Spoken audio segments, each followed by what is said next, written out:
Hey y'all, it's Bailey with Reclaim Grace, and I am so happy you clicked on this video. Today, we have some awesome projects. So awesome. I love how every one of them came out, and I know I say that every video, but y'all, this video is different, okay? We are working with 100% free, given to me, found on the side of the road, whatever the situation is, free items today. And we're turning 2 of them into some high profit resellable items, big ticket items that we get for free. I'm so excited to show y'all this video. Y'all let me know what you think, and we're gonna get started right now. For our first project today, this poor, sad firkin bucket, I believe it's called, was given to me at a yard sale. I bought a few other baskets, and she just kind of was going to throw this away, I guess. She had no plans for it, so she gave it to me. We are going to try to repair it. Now, I have never fixed one of these before, so we're just kind of winging it here. We're going to start off by removing all of these little tiny nails and just get the piece cleaned up. The bottom right here split in half at some point in its life, so we need to get that glued back together so that glue can be drying while we're fixing the rest of the piece. So I'm going to use regular Titebond for this project so it isn't a quick adhesive and I have a little bit of play time. So for this one, I'm using a paintbrush and I'm just going to spread the glue evenly on both pieces, and then I'm going to smush those two together, and I'm going to use a couple pieces of tape to hold it as it dries. And I let this sit up for about 3 or 4 hours. For the actual bucket itself, I kind of just grabbed a piece and went with it. I knew the slimmer end of the piece of wood had to go up top and the more wide end needed to go to the bottom because I'm just looking at the other pieces that are still intact. So I'm just going to add glue to each edge and start adding them in one by one. And they were just kind of staying in place. I did sometimes have to come back in and shift them around a little bit, but it wasn't tricky until I got to the last piece. The last piece right here, it did not want to go in, so I had to take like one out and then kind of put them in there at the same time to get them to go in properly, if that makes sense, like I'm doing right here. I had to slide both of those in at the same time. And then now we need to wipe up all of this glue squeeze out. We do not want that to be in our finished project. I let the bucket sit up for about an hour before I came back to it and started to glue the bottom back in. I ran a bead of glue around the exterior of that bottom piece and then just put it into place. And then we need to let that sit for a few minutes as well, and I'm going to kind of put some tension on it by wrapping a piece of painter's tape around it really tight. And I let this sit and kind of dry, but it wasn't all the way dry, for about another 30 minutes. And then we need to glue on the very last piece, which is the bottom ring that holds the bottom all together. I thought I could go in this way from the bottom, but actually you have to go from the top. So I made a big mess here with the glue. But once I got that down there, I did go ahead and clean up the glue that I made that hit all the little sections on the way down. And then I'm just going to take this little piece of wood and knock it down little by little, changing the direction I'm knocking it down on until it gets into place. And boom, bada bam, this one is done. And I am so glad I got to save this piece. I priced it for $27, and I know it's not perfect, but it's a lot better than how it was given to me.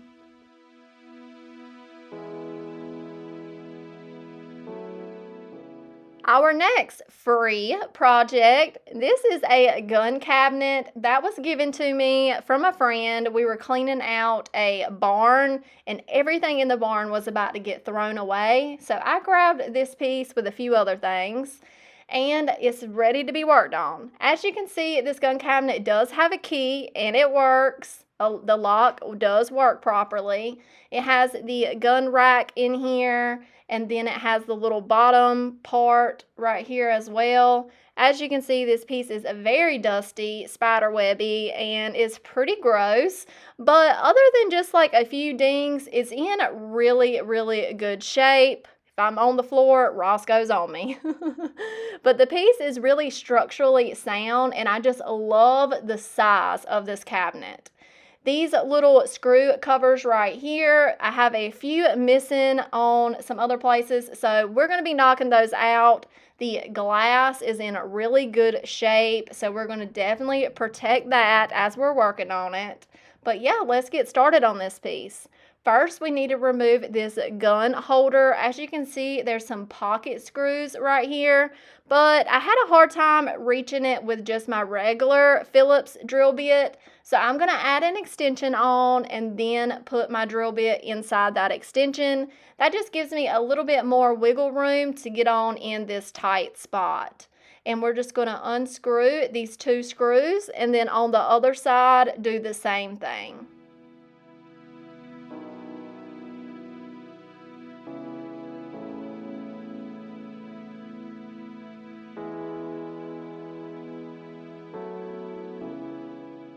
Once those screws were out, I just started wiggling on it a little bit. I knew it was fastened to the back with some staples, and I was trying really hard not to make those staples blow through that back piece of plywood. But I really couldn't get them out, so it is what it is. We will fix that in a later step. For right now, we're just going to beat and bang this thing until we get it out. And then we're going to focus on the bottom piece. The bottom piece, oh, I'm trying to show you the damage right there. But the bottom piece right here was a lot easier. There's no screws holding it down, just a few nails. So we can just tap that a few times and this one will bust right on loose.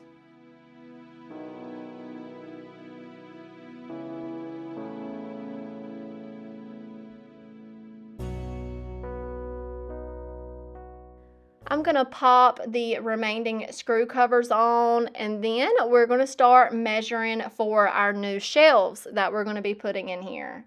I wanted this measurement to be a real nice and tight fit, so I'm going to do this a couple times, measure twice, cut once method. Once I got my measurement, here is the piece of wood I'm going to be cutting down. This is a 1x10 from Lowe's. I got like a larger piece so I could use the rest of it on other projects. But we're going to get this cut down to fit the width of the gun cabinet. But then I also need to cut the length down. This 1x10 actually measures 9.25 inches, and that's too wide for the gun cabinet. So I'm going to measure that and transfer those measurements to this board, and we're going to rip this section down. I could have brought out my table saw for this, but I was lazy and I knew I could do this cut with this miter saw. So we're going to get this cut down as well, and I did 2 boards just like this because we're going to have 2 shelves in our gun cabinet.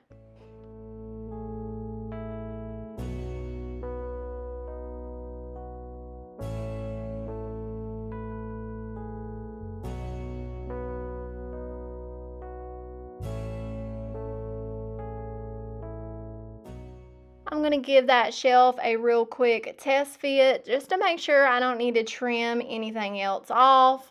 Tap it in place a little bit, and honestly with these kind of projects it's a lot of putting it together and taking it back apart. That's what it seems like. So I took that shelf out and now we need to repair that back panel inside the gun cabinet. I'm going to use Bondo to do that. I love working with Bondo. It's because it dries rock hard and super fast. So once I got that mixed up, you only have a little bit of time to work with it before it's unworkable. So I'm going to very quickly fill in that damage where the staples kind of came back through that back panel. Fill in the little nail holes on the side where that gun rack was and plug up all of my screws. Here is a quick shot of all of the places I had to Bondo. There was 3 screw holes on this side. I filled in the hole for the handle, the screw holes on the left side, and all the damage on the inside. So now it's probably been less than 10 minutes. This stuff is dry and ready to sand. And y'all, something I really want to get for myself is a dust extractor for my sander, because look at all that dust flying around. I definitely have a respirator mask on as I'm doing that, but it's just aggravating, and I want a dust extractor for this sander very bad. I should have asked for that for Christmas. Either way, we're going to give everything a really good sanding the Bondo nice and flat, filling with our hands to make sure it's flat, and then we're going to give the rest of the gun cabinet a good scuff sand, really focusing on the corners and edges, wanting to round those over to give the piece some more age. Next, I've made measurements and made a mark on where my 2 shelves are going to be installed at. And I've also made marks on the sides of the gun cabinet where I know my shelf is on the inside, so I know where I need to shoot the nails at. So let's start getting these shelves installed. I'm going to use some Titebond Quick and Thick for this. It's the perfect glue to use because of the thick consistency of it. You don't have like glue running down the cabinet as it's drying. It's just the perfect glue for this application. I'm going to get that tapped in place, use my level to make sure it's level, and I'm going to use my hammer to just tap it a bit until I can make sure it's 100% level.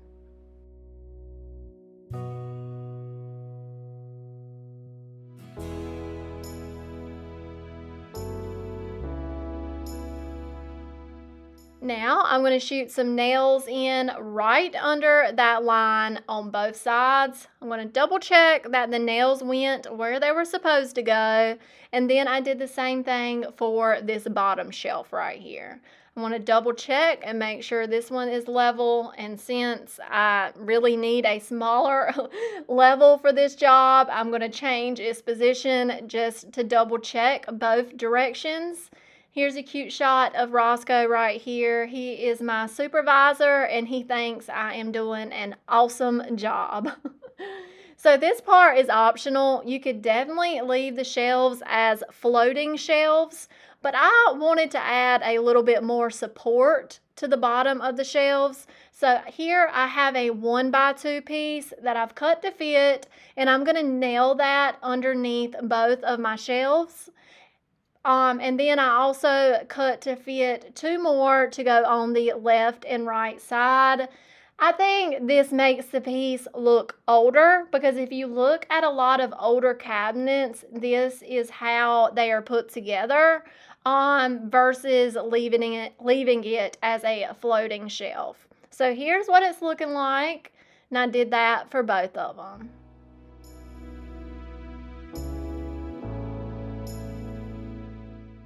Now we are done with the construction part of the project. We need to get this piece sealed up.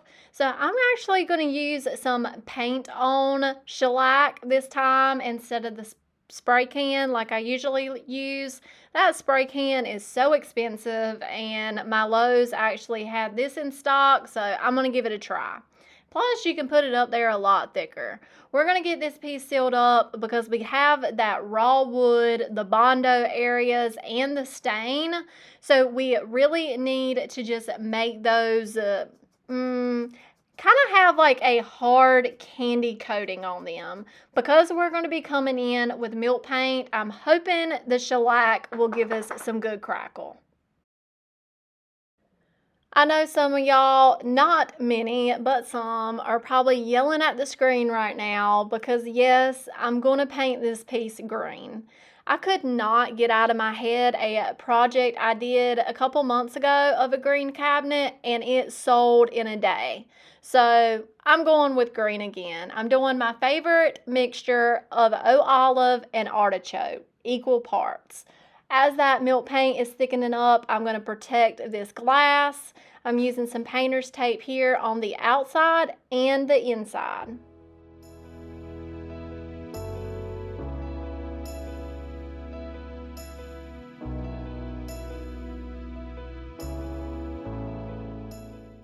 I'm also going to add some painter's tape to this bottom section and the adjacent top section just to create a stop line for my green paint.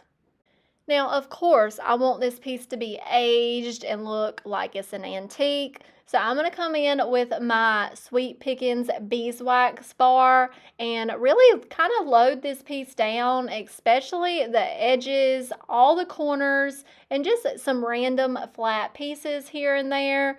Went a little crazy with the beeswax bar, but it actually turns out amazing. And if you're interested in a beeswax bar, I know my website is sold out right now, but I will have some more in about a week or so.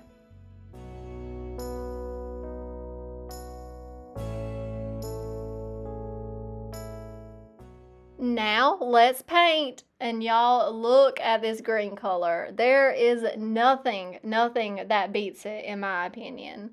We're going to go ahead and give everything this first layer of paint. I did have to do 2 layers on this piece, but as I'm painting this, I want to talk to you for a second about just some plans I have coming up. In this video, I'm doing 2 pretty big projects because I'm about to do my spring Valentine's Day booth reset.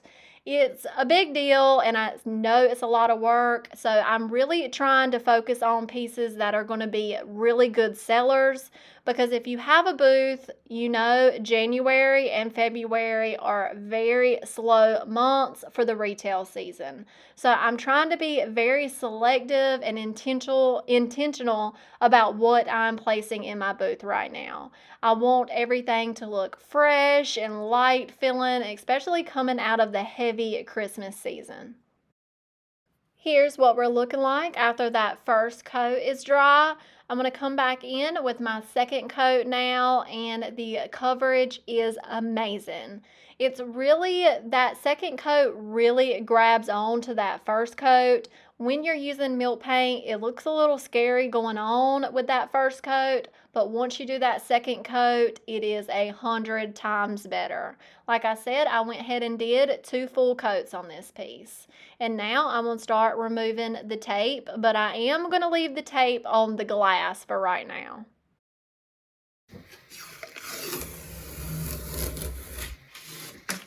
Now I'm going to come back in and add a new piece of tape covering up the green we just painted. I am about to paint the inside of the cabinet, so I want to protect that green paint line. I'm going to do this to the top and bottom before coming in with a all-in-one white paint. This is, what's the name of this? I know it's Fusion Cashmere. No, Lamp White. Yes, this is Lamp White by Fusion, and I did 3 coats to the interior of the gun cabinet. And man, what a difference that white paint made. I'm going to remove that tape and the tape on the hinges as well, and still leave on the door tape for right now. I was about to take the door tape off, and I'm so proud I thought ahead of myself and left it on because we still need to seal this piece up. Of course, I need to come in with a sander first and distress this piece. I have a 220 grit sandpaper on, and I'm going to sand this piece everywhere. Everywhere is going to get a light sand, but I'm really going to focus on the spots that still look wet. That means that is where I put that beeswax bar at, and the distressing is beautiful on this piece. I really, really, really like how this piece came out using the beeswax bar.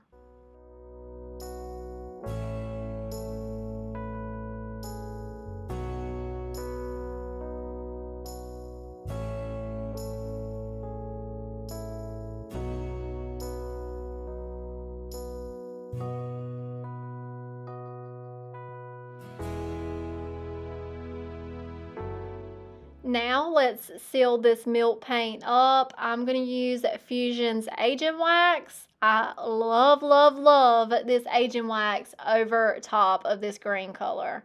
I'm just using a chip brush here to wipe it on, and then I'll work section by section and buff it off with a lint-free blue shop towel.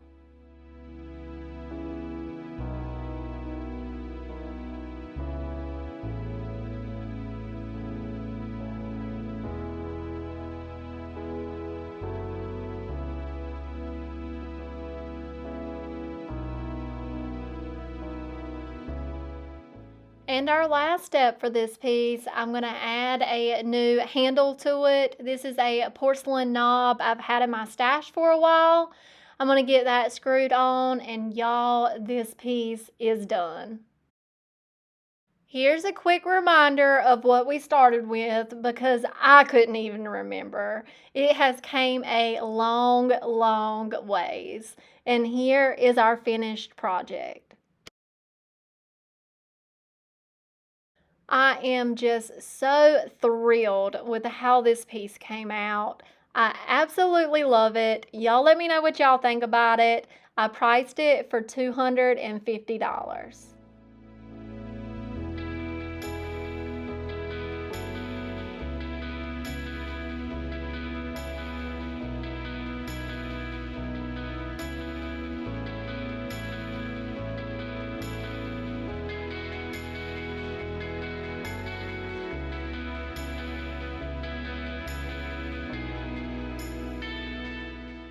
Here's the inspiration for our next project.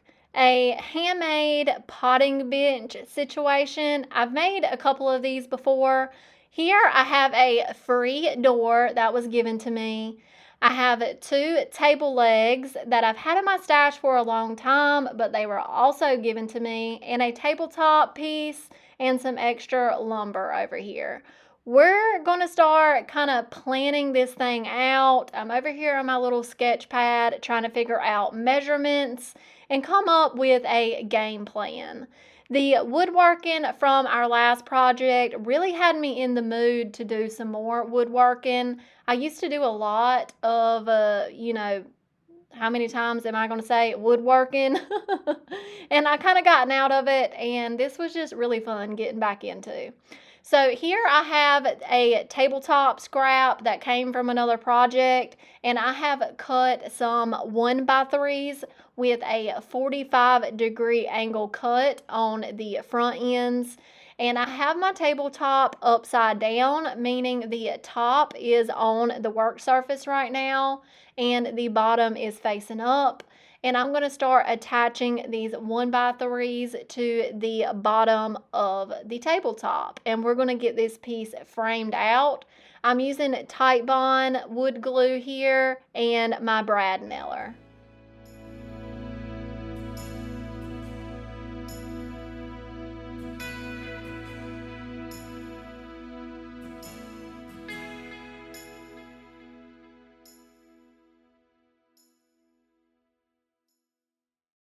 Next, we're going to get our legs attached to our tabletop. I'm going to load these down with some wood glue on all the surfaces that are going to make contact with something. I'm going to get that into position, and then I'm also going to shoot some brad nails into these to hold them in place before coming in and adding some screws to each leg to really enforce that hold.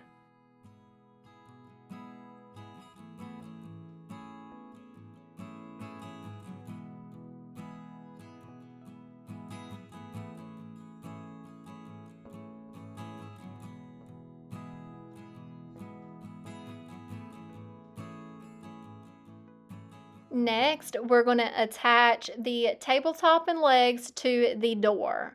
In my design, I left the trim pieces over the width of the door, so about 1.25 inches extra of the trim so I could fasten it. So I'm just tapping that into place with a piece of wood, using that as a buffer because it's a nice tight fit. Before making sure it is nice and level, I'm going to check the tabletop in a few different directions. And then I'm also going to check the door to make sure the door is standing level as well. You don't see me right now, but I'm kicking it and nudging it with my foot to tap it into levelness. And then I'm going to come in and add 2 screws on each side to secure the tabletop to the door. So now I have grabbed out my pocket hole jig. I have not used this thing in a couple years. I have 2 1x3s here, 12 inches long, that I'm going to put some pocket holes into. This is going to be a bottom shelf, so I need a way to secure this to the leg and to the door. So I figured this was the perfect method.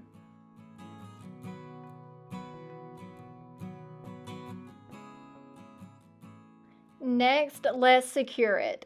I'm putting it right here, and as you can see, the leg is tapered. So this is not going to be perfect, but we're going to do the best we can. It's going to be hidden in a later step. The most important part is making sure it's square off the door. So I'm going to double check that and tap it into place. I have already applied glue to this 1x3, and I'm going to very what word am I looking for? Not pleasantly. I don't know what the word I'm looking for, but in a very what is the word I'm looking for?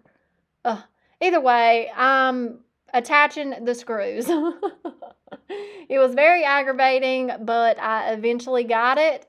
I did the same thing for the other side, and now I'm adding some wood glue to the tops of these rails before coming in and adding these gorgeous weathered decking boards. These are 1x6, and the patina and age on these pieces are perfect, and that's actually what we're going to try to match the rest of the potting bench to. I'm going to hold these in place with some brad nails.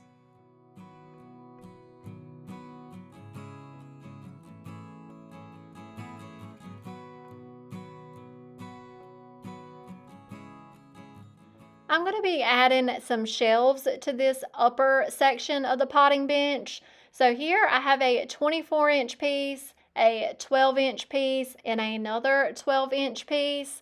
One of them is like a 1x4, and this one is like a 1x6. Either way, we are beating and banging it up. I do not want these to look new, and they are really new looking. So I'm hitting them with my hammer. I'm going to grab a screw and hit it with the screw, and I'm going to do that to all 3 of the new lumber pieces. Here's another free item we are using today. Here is a set of wooden corbels. These have been sitting in my stash waiting for a reason to use them for a long time, and this is the perfect reason. I'm going to remove those metal hanging pieces because we're not going to be using those. They're just screwed in with 2 screws, and then they pop right out. Then I want to make some measurements and draw a line on both ends to just give me a line to glue these down on so I can make sure it is even on both sides.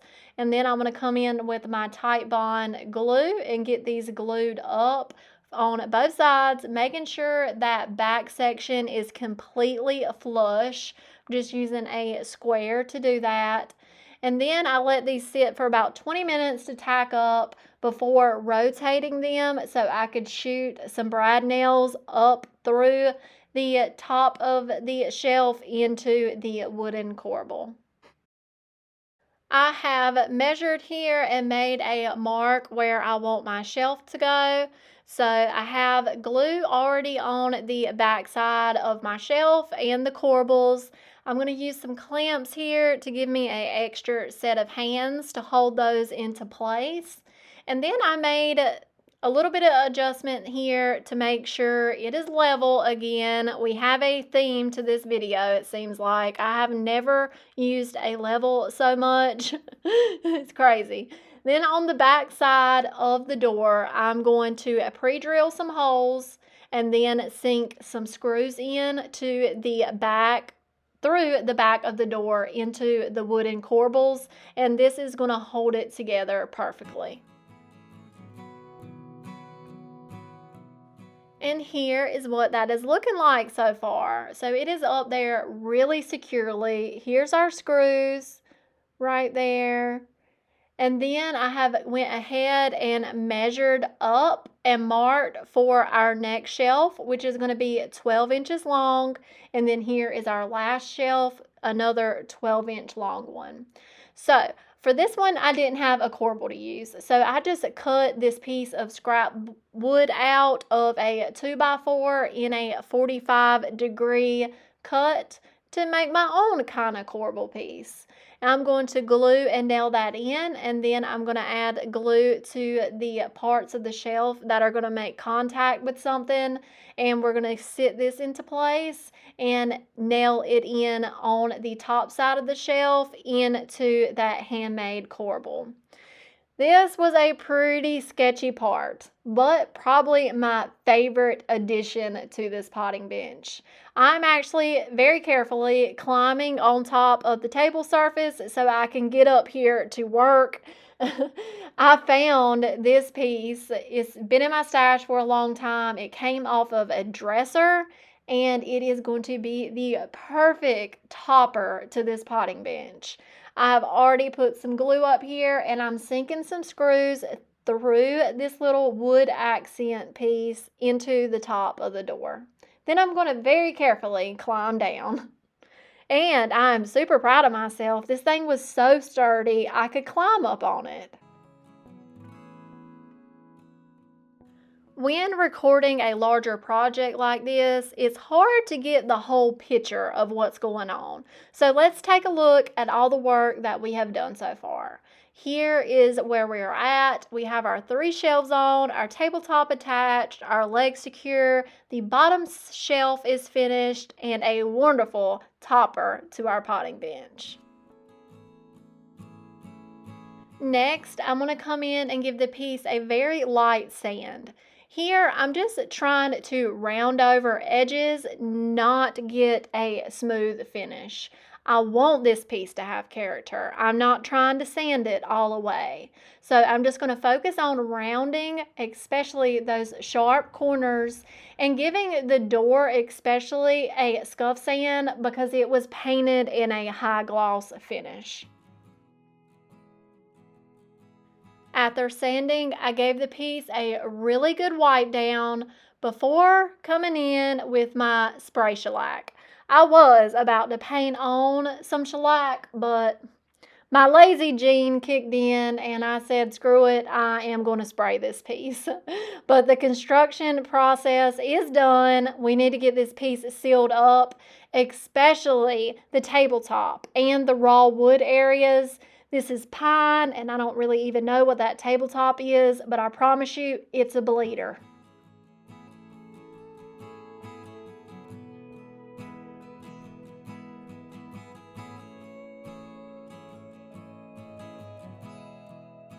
Next, we're going to start working on our finish. Here I have some cottage color paint. This is a Jamie Ray Vintage line by DIY. And I just need to get it using up. This is provincial, and honestly, I have never worked with a paint that has such horrible coverage. So it was the perfect application to use this. I started off using it regular, but then it was way too thin, so I added some salt wash to it. And I'm using a couple different scrapers to apply the paint.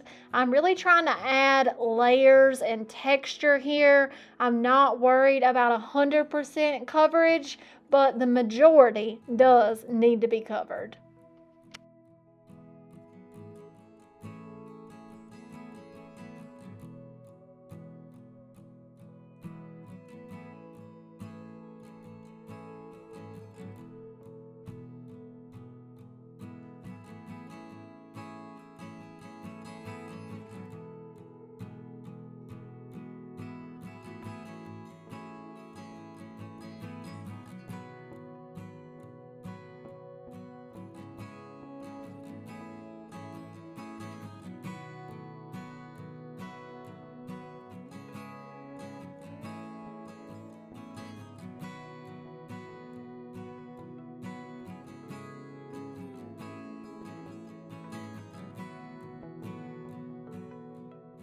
This is one of those you gotta trust the process moment. But here is what we are looking like. I've talked so much in this video, I feel like my voice is leaving me. But remember, this is what we're trying to match up to, those bottom shelf pieces. Our next step is to add some beeswax bar. We are going to go very heavy on this piece, but again, especially focusing on all the edges, the inside of those door panels, and lots of flat surfaces as well.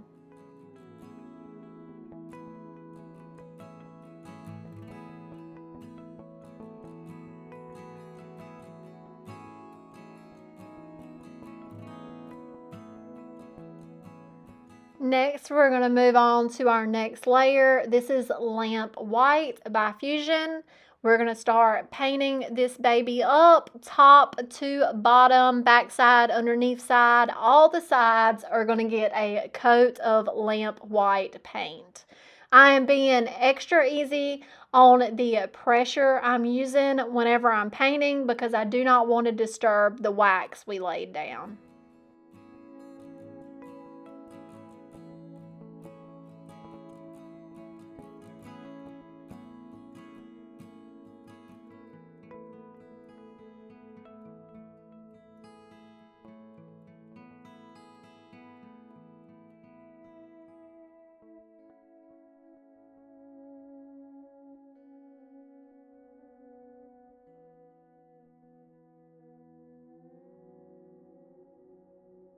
Here's what our potting bench was looking like after one coat. And honestly, I probably could have left it right here, but I wanted to give it a little bit more coverage. So I went in with a second coat, and this is what it looks like. So now our paint is good and dry. We are coming in with a 180 grit sandpaper, and we're going to sand this thing down really well, focusing on the edges. Everywhere I applied that beeswax, we need to get that beeswax off. And y'all, the distressing on this piece went beautifully. I was so impressed by trying to match up my technique to match those bottom shelf pieces.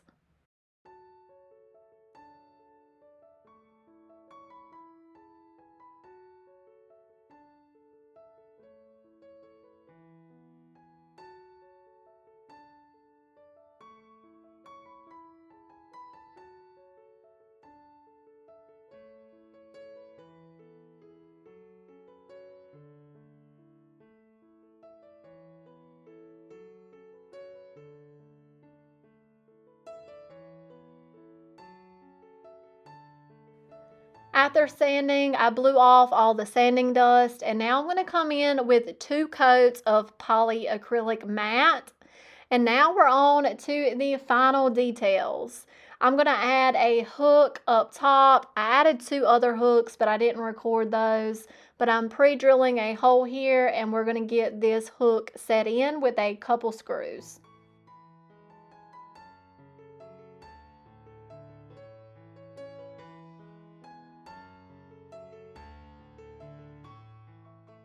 And that is it, y'all, for this project. And honestly, I'm just so proud of myself for this piece.